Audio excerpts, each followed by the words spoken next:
Okay, so this is going to be a review of the AEW New Year Smash Night 1. You had Kenny Omega and Rey Fenix in the main event, so, that's the main reason I'm reviewing the show. But yeah, first match of the night, you had the Acclaimed coming out with the Hybrid 2 of Jack Evans and Angelico to take on the Young Bucks, and Christopher Daniels and Frankie Kazarian of SCU. And yeah, I thought that battle rap from the Acclaimed was probably the best one they've done so far. The Cena Jannetty line was actually really cool.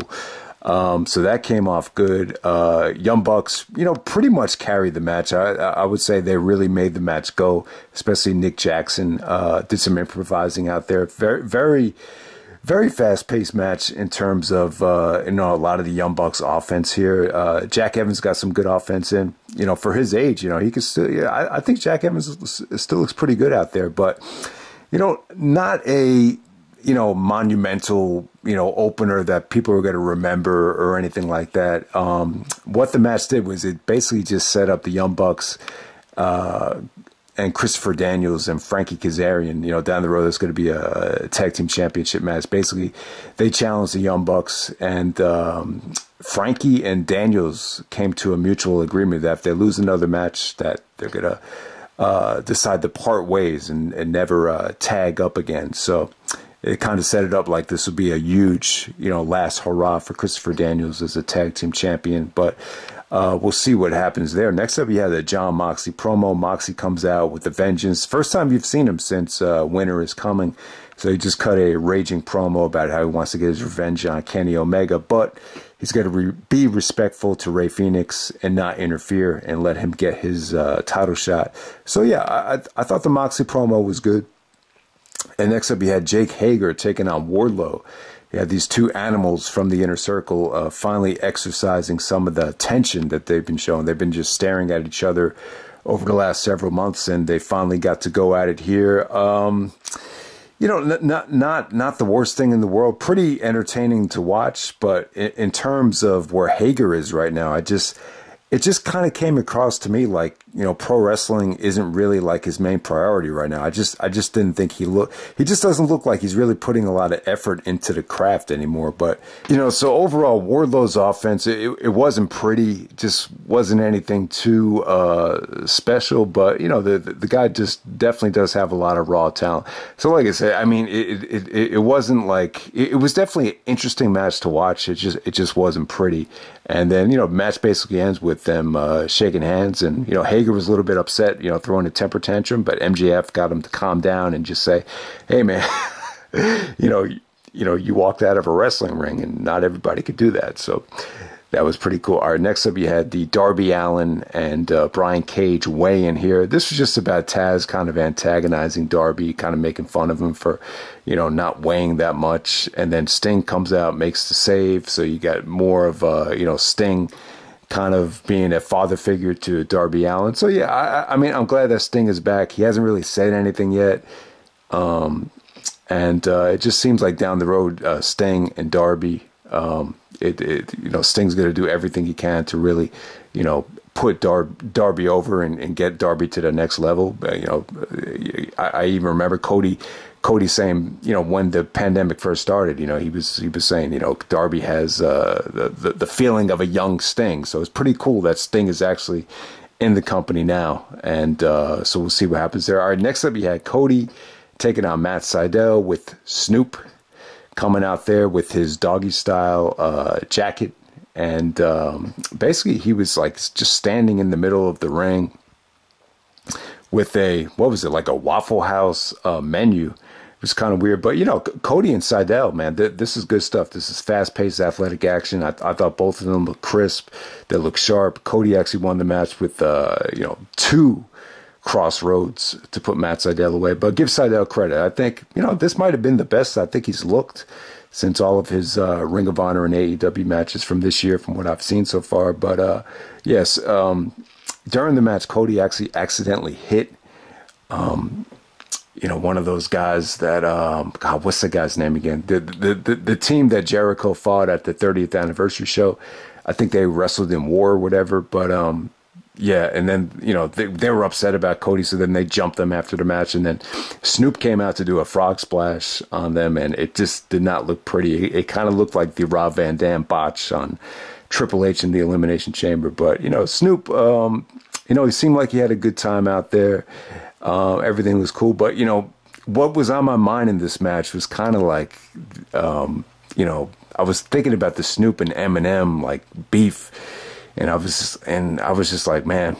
So no mention of Eminem. You know, I'm a little bit sad that they're at odds right now. It just really kind of puts a hole in my gut as being a huge fan of both guys. But, you know, and then it's ironic that, you know, I just found out today that Dr. Dre is in the hospital because of a brain aneurysm. So get well to Dr. Dre, kind of the guy that, you know, really escalated Snoop and Eminem's career. So move on from there. All right, next up you had Hikaru Shida taking on Abaddon. Abaddon's kind of like the female Bray Wyatt fiend. You know, she's got like a really nasty looking makeup job.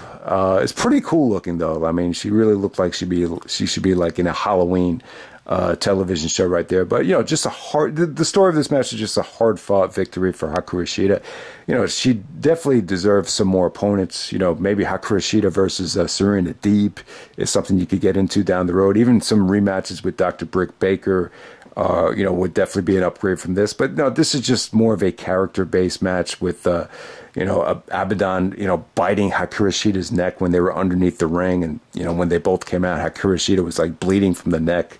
But ultimately, Hikaru Shida was able to get the job done and put Abaddon away. All right, so Kenny Omega versus Rey Fenix. Incredible match right here. I mean, it's pretty much as good as you would expect. I mean, they were able to do their thing. They got about a half hour out there.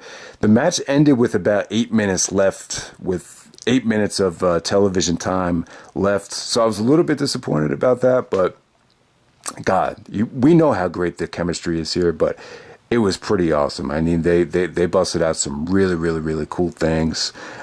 Just chemistry like you wouldn't believe. I think probably the most memorable spot in the match was when Omega caught Rey Fenix off the top rope and did a Tiger Driver in midair. I mean, that was pretty cool. Man, I think Rey Fenix no-sold the V-trigger, then he hit him with the super kick. Like a lot of like simultaneous sequences here where it just came off great. You know, Rey Fenix knows how to use the rope better than anybody.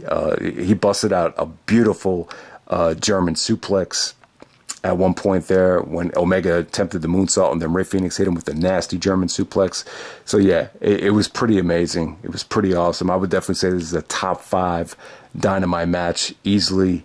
And yeah, man, just really good stuff. Don Callis is kind of a prick at ringside, really getting under Rey Fenix's skin.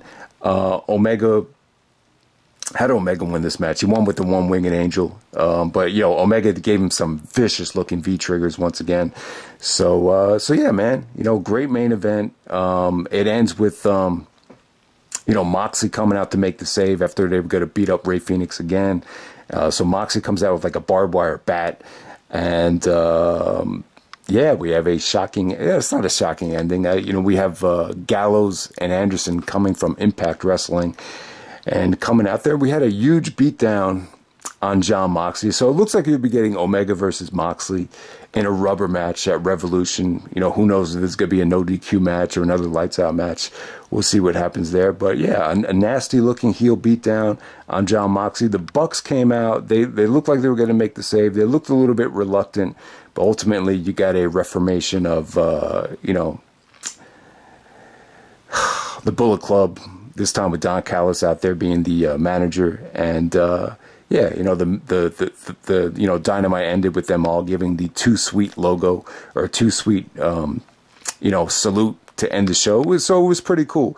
I think because of, you know, we're coming off of Wrestle Kingdom with Kota Ibushi having some amazing matches, that I think Omega felt a little bit of pressure to kind of live up to the bill and deliver something special, and he did. I think 4.25 stars is a fair rating for this match. I'm sure a lot of people will kind of overrate this because of how, you know, awesome it was, but I think 4.25 is a strong rating for this. And yeah, man, so just an awesome main event. You know, the beginning of the show, I mean, really, there's really nothing else to check except for the main event. You know, the Snoop, I'm kind of annoyed with what's going on with Snoop and Eminem right now, so I don't have much to say about. Really don't have much to say about the undercard here, but yeah, Omega, Ray Phoenix, definitely something to check out. All right.